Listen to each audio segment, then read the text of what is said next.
ఇయ్యాలన్న వస్తే బాగుండు. అరే జాడే లేడు కదా.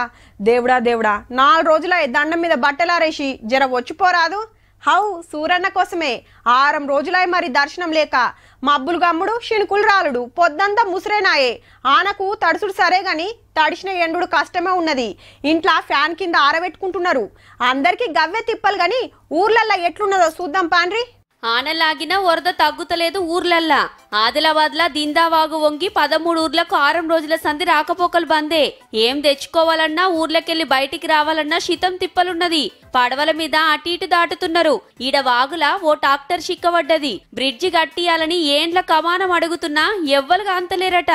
ఓ కూరగాయ లేదు, గర్భిణీశీలకైనా ఎవరికైనా ఇటు వెళ్ళడం లేదు, అటు వెళ్ళడం లేదు. అక్కడ మాకు కేతిన్ల జాగాలు ఉన్నాయి, చిత్తాము ఉన్నాయి, అలా ఇక్కడ ఉన్నాయి. మా ఎక్కడ ఎటు పోయేది లేదు. మేము కట్టిస్తామంటే మేము కట్టిస్తామని మాటలకే పరిమితం తప్ప ఏ రాజకీయ నాయకుడు దీన్ని జోక్యం చేసుకుంటలేడు. కట్టులు లేదు, ఏం లేదు. జ్వరం వచ్చినా ఏకి వచ్చినా ఓ పూజలు లేడు, డాక్టర్ లేడు.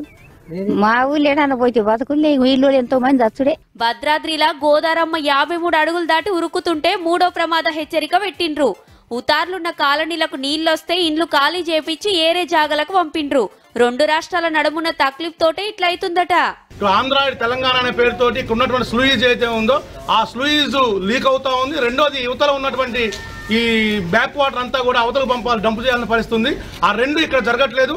అక్కడ అధికారులు ఒకరి మీద ఒకరు పెట్టుకొని దీనికి ఒక మోటార్ పెట్టి నీళ్లు ఆగితే ప్రత్యామ్నాయంగా ఈ సమస్య ఉండదు. కేవలం అధికారులు నిర్లక్ష్యమే. మీదికెళ్లి వరద బగ్గస్తుంటే సుంకేసులలో 20 గేట్లు, జూరాలలో 42 గేట్లు ఎత్తిర్రు.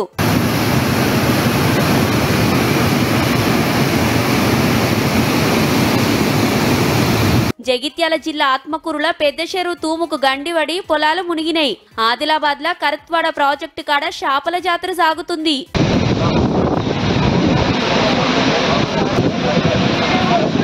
మూసి కుడికాలువ తెరిచి పంటలకు నీళ్లిడుదల చేసిండ్రు. శ్రీరామ్ సాగర్ ప్రాజెక్టు నిండుకుండైంది. ములుగు దగ్గర గోదావరి వరద పెరుగుతుంది. ఏటూరు నాగారంలో రామన్నగూడెం పుష్కరఘాట్ దగ్గర 2వ ప్రమాద హెచ్చరిక పెట్టిండ్రు. భూపాలపల్లి జిల్లాల కాటారంకెళ్లి మేడారం వొయ్యే తొవ్వల వాగులు వంగి మస్తు తిప్పలైతుంది. బంగాళాఖాతంలో అల్పపీడనం తోటి 2-3 రోజులు ఇంకింత పెద్ద ఆనలు పడతాయని 6 జిల్లాలకు ఆరెంజ్ అలర్టు, 13 జిల్లాలకు ఎల్లో అలర్టు పెట్టిండ్రు. జరా పైలం మరి.